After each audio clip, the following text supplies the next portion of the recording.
dwumadi a wo hwe edin that's why the rostrum me a me di dwumadi mu tia me no gidi se owura mfi me din edin a me jeso a ne minister Samuel ene so ayewrade pe wamma kwan se me no wie mu nsan hia bio me yimpa se enne me no mie no nkita hodie e wo awrade asemu no enkwa biye no na otibia asesa na woni suo apopa na wawre ho bi a wodi no na eto atwa afia nia na wo hwe ne mu kwan no na Yesu Kristo ono ode ne mogya ye mpatade ma me no mie no ode ne mogya ye agede ma me no mie no na wasane wafiri nia etawo nia etete wasiti ne mu no na waji wafiri nia mu afia nia wo hwe ne mu kwan no na waye ne saa ama enu nti mesere o se saa do ye nya bre ma awrade asem hwe na wamfiri ho hwe na bibia nka ncho se yi efi so bomoden se saa bre ya wo hwe onko ochi oni e betina kosi se dwumadie be ko na yie bi se nyame wo nhira sonko bi kura de mawo nyame asiesie ni ma pa bi e wo dwumadie achi se wo de bedum woni wasefo ni na enu titina se na twen awrade anim tina se na ye ko na eneme enche awrade asem no kosi se be ko yiye se ne be ya enhyira na domo a abusui enwosra esoso bebre oso nsa ebetumi aka wodi ye no ahia mpen bebre ene so ewo ne Nyankopon ebeye enu ti nyame asem eti ase se da ewo ne Nyankopon wo ye abre na bibia oya de foforo na ebebro ne ma adwen so na ebebro ya adwen ne enti ase so enu na da wo ye nya wo hwe ne mu kwan no onam na asem bi so na waye ama enu ti na mesro se ma emfie afidie na chi enko ifi se ebetumi aba se enne eye wo nkwaje ebre ebetumi aba se enne ni Nyankopon di moaye bi ebre wo mpaye a wabwa cheni ho betumi aba se awo achi akwan a wo hwehwehwehwe a embaye no asemi nkwa biye no na awrade ama nsenkyere ne saa ebetumi aba se ne wodi hwam acha odi ne ho mpaye aden awrade no enne na awrade ebeti usufre na ne wodi hwam ache no awrade akoka kai no na wonso na doya ema nipa enya ne ho ntiase no esane wo so me pese saa do die ukata wani na me no bom pai emre Nyankopon asen bebe yada wase awrade empempenso de wa mana bradwene ntiase so yesusu ya na anwe ho se wo awrade obeye yesei amanfrafo anan ka ni chefa enso ama nne ya ya himman na asofo a ya yekinan se enhyira na seda enkaudin meni adofo yi enye nya Satan ehwehwa ma yenie nanso awrade a wadom manipa etenase ahodin mu na sundue mu no saa dom na ayekese wo yenso na ededei so odi ache bra oni ebeka sei yesere se mayantiase o wasem se tumi bi ebegbo wura mu a wo so ama wasem so ache ade nyina kasa tumi na no tum se ne beya enasem a ebai ebetumi acheche yenre asem ya ebai ebetumi yenten asem ya ebai ebetumi ahyenan ewo ya brabo mu asem ne yekanea entima ne nhire mayen na se bibia wie mu die mu a wa betena punti no yebesa de aseda kese ama yeda wase se weti me mpai bo nyina yenka se amen o mante wo amen kra sanje me so se amen o Nyankopon wo hia na wonye okese enenso nyame asiesie asem sonko bi kura eba wa kwan mu enase me de emi de pa yi na eya dia ama ne Kristo soma kwantuo no bebere atwape ewo mu sadie na ekoso ewo ne Kristo sumu enu nti amanipa bebere enhu nya wonya wo hu enu na ne me ba se me no obeche enu na ne awrade ade atuma koma so se me no nka ho asem na ma se mi matu mi bin se contentment se de ko twika se mu a asye nyane se woni be so bibi ana se abojo contentment to be contented with whatever you have say ye Kristofu yi nyame asemu betu yefo ene dai am ye hu se nya yen sakabia ikasi asem se ye nyina Nyankopon ma nanso adom ne nhira no o wona won sakabi eni to betumi aba se obekwa sori mfinhia bebre nanso wanhwe yi a Nyankopon ne ma pa wasiesie so bedom ne ma no wanhwe yi a won sankabi ne nyina agina sa ne ma ya enne awrade di bia tumi akoma so se me ne o meka ho asem to be contented contentment say ye ne be so bibi if you say Bible amayate ase say ye ni so e be so ade a ye nsaka no e ya dinya kese say ye bo be dwoni a ye woso no e ya dinya kese o Kristo mu na sade yi say ye ntumi anisu a e ya kwansidie bibre e wo ye nhire mu e ya kwansidie bibre e wo ye nyu mu na enne asemi ye be ye free anase ma paw afiri Timothy ngoma edi kan no eti ye nsia enimu nsia 1 Timothy chapter 6 verse 6 e wona na ya paw ya asem no afiri making kind. But godliness with contentment is great gain. E asem titia o se nyamesom pa abodwo wo mu no e ya dinya kese. Godliness with contentment is great gain. Nyamesom pa abodwo wo mu no e ya dinya kese. Ni nyina ne se ye ni beso ne a ye nsaka se ye wo Kristo mu anase mra ye ma Kristo mu ne a ye nsaka no twase ye ma ye ni so me pese wo ti ase se bra wo ba Kristo mu no ne ma pa wo nsaka ye no ne wanya wo Kristo mu a ama wa bra bo ne konkan enne me pese wo ma wo ni so if say na sema ma ya tiase enumere yi se nyamsompa tio nyamsompa abotwo wo mu no e ya dinya kese eyi kire wo se me banyame mu a enye bibia na me hwe akire kwan enye di brekese bi na me hwe akire kwan enye nhira kese bi na me hwe akire kwan na ne nyina ne se me mama ni aso yo no urade ankasa enam ne peso e dia dom me no me mama ni aso sadie wei koso wo wiase e Kristofo mu nti enam sa yeso ama bebre enhira abo onim se yeni a ensade nti enani bre adosu onim se yeni a ensade nti enama wantwi bebrebe abayi basa ye aba bebrebe enu nti ewo yeni a enso nti ye bo a enu ne ye woso nti enama wantwi bebrebe adosu basa ye proye adosu o Kristo ni enne nyame asem ma wo ti ase se nyame som pa abotwo wo mu no e ya dinya kese ene me pese wo to unya wo ti ase se busua e cheja pade akura no wanya bia wo Kristo yi de ma no so wani if say wo Kristo yi wanya de kese pa enne na me chiro Kristo adwen enti ma wani so nya wo bia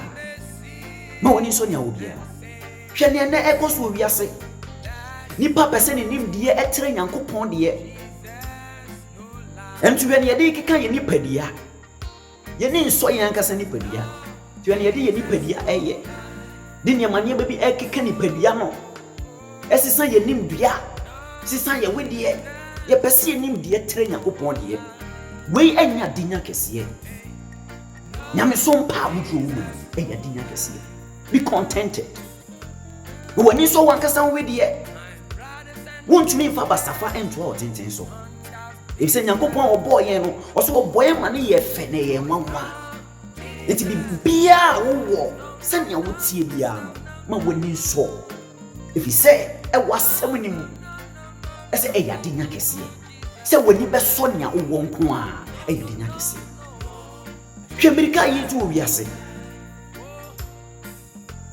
Chana mo yi tu obiase ye firi ha na ye kwa ye firi ha na ye kwa hwe wura ye wura ne nyina se ye pese enya ye ho ntem e ma wura mfi se nyame asema me ate ase se no pentem anya no ho no what is say akohwe ye mutu kosia enya ne dia so eno ntima wani so ogiri ni ena me ka nyame asem bia kire nyame asem na no ne se basa ekoso wo wiase amai sori sha amai bebrebe wantwi a ekoso wo musua mu na mfontem awadefo ntem ne nyina ne se ye ni a enso ni a ye bo eno nti ena ma ye hu basa bebrebe basa ye bebrebe a ekoso wo wiase na so na me kai wo se Ɔsi nyamesom pa abotwe wo mu no ɛyɛ dinya kɛseɛ.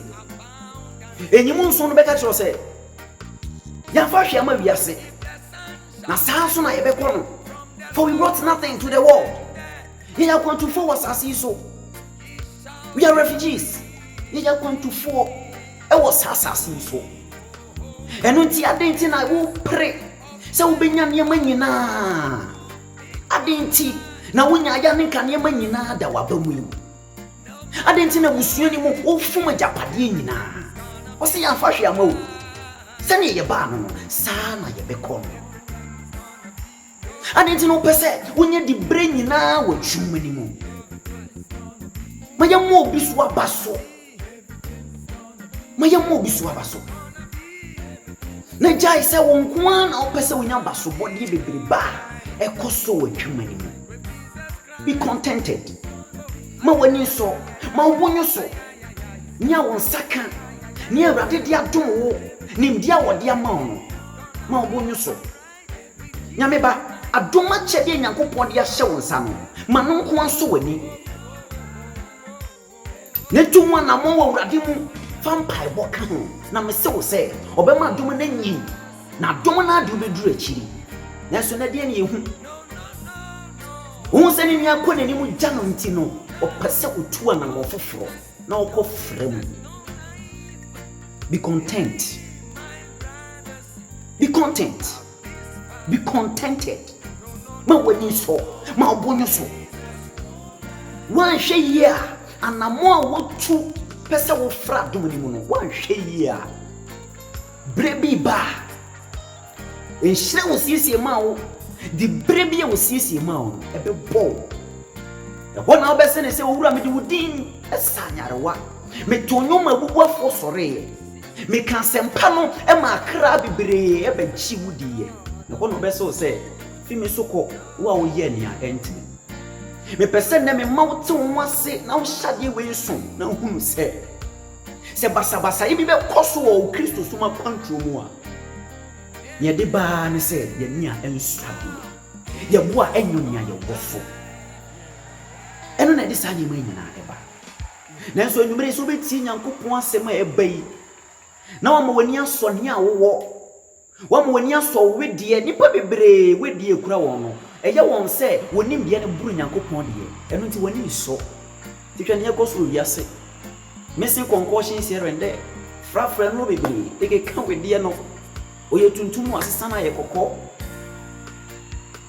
ma wani so se nya wuti bia ma wani so Nyankopon de nim de ntia obo wo sate bia enti ma wani so na no nko ampo no eya dinya kese e wo Kristo nim dia wo de wadwuma ni me se ma wani so enkohwe obi asaso nsami o debi enka se aduanom ko jame nanfo ko jame me nuanom nkuma nyina pa me ho ko enu nti se manfa ba bia ya de bibija ho debi ma wani so ne ya wo kura mu no na e ya dinya kese nyame ne nim de nti a besi sabre wo da so gina ba bia wo gina no o siesi wa mane mapa bi o siesi wa mane mapa bi o siesi wa mane mapa bi enu nti ma wani so ne ya wo kura mu no yenya nanti bebrebe no me na woton ade yi dwetri kakra wanya Awurade de adom wa wo de ye adwuma no ma wani so na ma wa ho keka wo adwuma ni mu no enkosoro na Awurade nan kasa bi bie kwan bi ama wo Awurade an kasa be fa kwan bi so atre adwuma ni mu entie ne obi ka entu ana mofoforo bi e ma wonim de ne ntre Nyankopon de so ma wani so dwetri kakra na wo de ye adwuma no ma wani so ehwe obi de so enkotu ana mofoforo bi eno nya dinya kese adinya kese wo Kristo so mu ne se wo be mu wani aso nya wonsa ekura mu nya wo de ache wo no ma wonsa enso so na ma ne nso wani eno enya dinya kese ti Paul se ma be wo Kristo yi se me hwiri bibia akura me enhame eyese wo de wonsa sin ebe kosoro ahima mu chen se Odo nsani nyina beko. O nsam gem. Enu ti ma wani so nya wo what? Abusua ni mu ma wani so nya wo. Se dan na modam na e ba kokura ma wani so. Enko pribinka ho. Enfa kwa boni bi so enko pribinka ho. Enya dinya kese. Emma wo onyame ba. Ne ya dinya kese ma wo onyame ba. Sa don yi ne se obemu wani aso nya ho. Nyame akoi me pesa beka bibi kire wo. Adoma Nyankopon de adom se fa kan nsem pa no. Ma wani so no a. Ebi se abri bia wo be sore se wo yi atwuma no. Aya kan hu se enye wo na wo yi atwuma no. Eye Kristo no a wafrɛ wo no ono na de wo yi atwuma no. Eno nti aya entietie. Aya enhwe ne a ekoso. Na ma wankotu na ma ofoforo bia. Ebe mo watre Nyankopon ni ndie so. Nyame so mpa abojo. Se wo ya wadwe se wo pentema nya ho de a. Ene me se wo se nia esesenka won saka e wo sa Kristo ahenie mu no won sa behwere ni nyina. Ebe bo. Eno ti yemfi ase ne. Na yema ye ni so. Nia Kristo dia dom ye biara yema ye ni so. Awofui emma Nyankopon dia kyem no moma mani so won wate. Mama mani so Nyankopon ni bi ntia wode sam ofra ne dom wo tade nti na wo po ba ade nti na wo po ba oba na so ye dinya di man wo mpai bo mu eno ye chen se obepo no e basa wo mpese obemu woni aso ni Nyankopon de adom wo obi timi hwe ne banim din wo so woni mutantan mama papa me nia ba ma mi tufo anwumere mi tufo no pay mi tufo wiei sa don ya wo hwe mi tufo se ma woni so nya wo ebise nya wo pe enya wo hoten odi ache wo kwa wan hwe ya bofra na wo ye ne sa no ewrade be ma ne so ache wo nyina wo busie ni eno nti na ewrade asem se odon ise ma woni so nya wo na eno na dinya kese be contented ma woni so nya wo na ne me pesa wo ti ase bi oni say if you are never contented you can never be committed. So wama woni anso nya wo a enya dia wo betimi de wo ho amayie. So wama woni anso nya wo a enya dia wo betimi de wo ho amayie. Wontimi fa wo ma Kristo yie. Ti so betimi de wo ho ma Kristo yie a ne nyina ne se wo be mu wani aso bi biara ofiri adom ni mu e de be chew. Nya wanya ti wo mu no eno na wiase hu nti a wo taa wo no se woni mu a Kristo a wo chen ade nyina wa fa no a wo ti wo mu na wo de wo yi adwuma no me se eno na wiase hu enti na wo tu so sasa na no mra ohene so hu ni a Awurade dia hye David mu no Bible say wo hyase se wo persecutu no wo hyase se wo taa no if you say na wonim amode sonko bi Awurade asiesie e wo David mu eti me se wo say eni pa e wo Awurade mu a oti wo mu enti na wiase eye wo sa wo pese wo dada wo eti se namfo ne betuufo a ayemfa wadwen ma wo adwuma na wo ye ma wo sanso eno aso ma bonyo no aso ne koso a twe Awurade anim mpai bokon so wasede esese wo ye wo Awurade mu no ye asafo wo dem wasede esese wo ye no ye na Awurade ankasa ne nim kwan a obefa so a obetre wo dwuma ni mu Awurade ankasa ne nim kwan a obefa so a obema ware na dim etu de wasede me papa oti ya ware yes woni ye wasede mo woni so wo yere no na ye wasede na Awurade ankasa ene wonim kwan a obefa so a obema ware no edim obema aware na gina brane obema ware na ye sonkokora be contented mo woni so adenti na adwuma nim yama odi brebi na opese ofa kwan bone so epe foforo eka ho woni so ne wan hwe yi a ne a wo prese wo benya ka ho no eno mpo be bo na kakra na wudidi woni mpo no asan abo e ba ne sade na wo beye kai hu no se ya fa hwe ama wiase emu ya fa hwe ama wiase mu na sani e ba ne sansa no sa ne be san ko ne sansa Sani ebesa kono. Nanso se wo ma wani so ne awo a me se wo se na edi akire no. Ubenya de bi a esombo e chen nia na wo hwehwe wasase so. Enu ti ma wani so ne awo. Ma wani so. Nya wo ne ma wani so. Ma wani so ne awo. Ma obonyo so. Ne wo mu a wutumi de boa manyame adwuma koso no ma wani enso no a. Ehu ne se menua konkan chame e wo nwomtuo mu. Emfa ne se madamfo bi konkan wo nwomtuo ni mu. Madamfo bi konkan e wo nyame adwuma ni mu. Ofre adwuma yi madamfo bi konkan wo mu. Enu ntimi nso me pese me fa kwan boni bi so na me kom ani nchen. Ya bi enye wadwene nyankopon wadwene. Ento se ejina to bibire ne woni patiri mu nanso me awurade de nko an be den ebegina.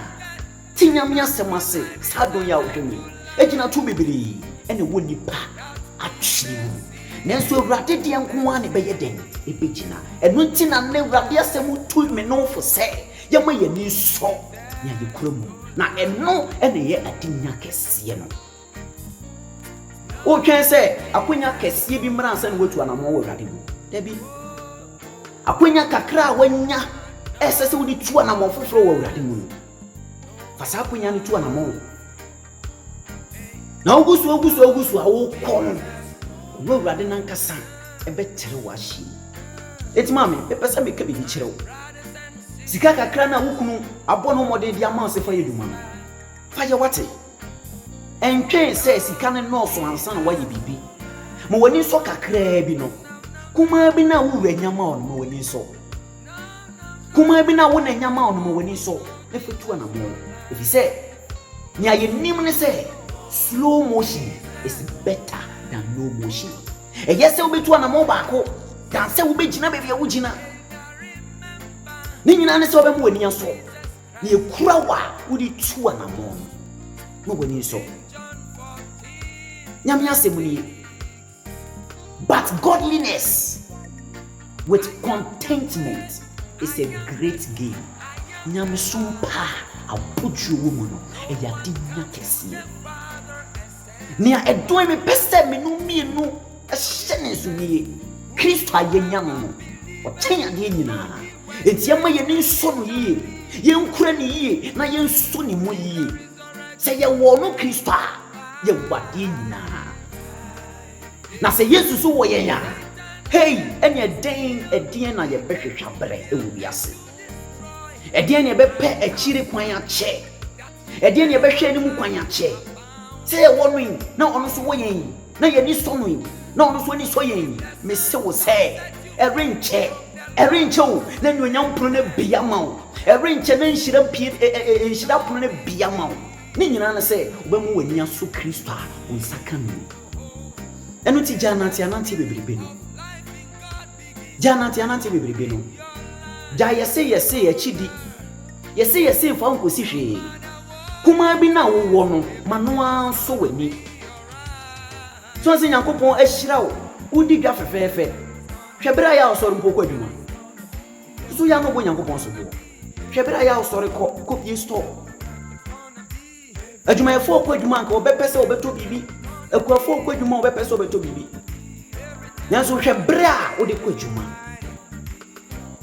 Na se adwuma na ebisi basa obo Nyankopon so bo. Debi se wadwuma nkoso a kakra bi Awurade di adom no se nkoso a aya wankasa check wa brabo no aya wankasa hwe se nia wo ye wo ho anamo a wotu wadwuma nim ansa na wo beka bibi a kire Awurade a waka kire Awurade bese na odi obri di agoro wo wadwuma kom hwese na odi obri di agoro e wo nyamsum mu ebeye den e na nia wo pese wo nyam nsaka we de na mi gine Awurade asem so tuufo se ma wani nso nia wo ya fa ahokeka sonko bi fa modern sonko bi Awurade mu tu anamo na Awurade nankasa ne nim kwan a obefa so a obetere wahye ye ne po nya dwen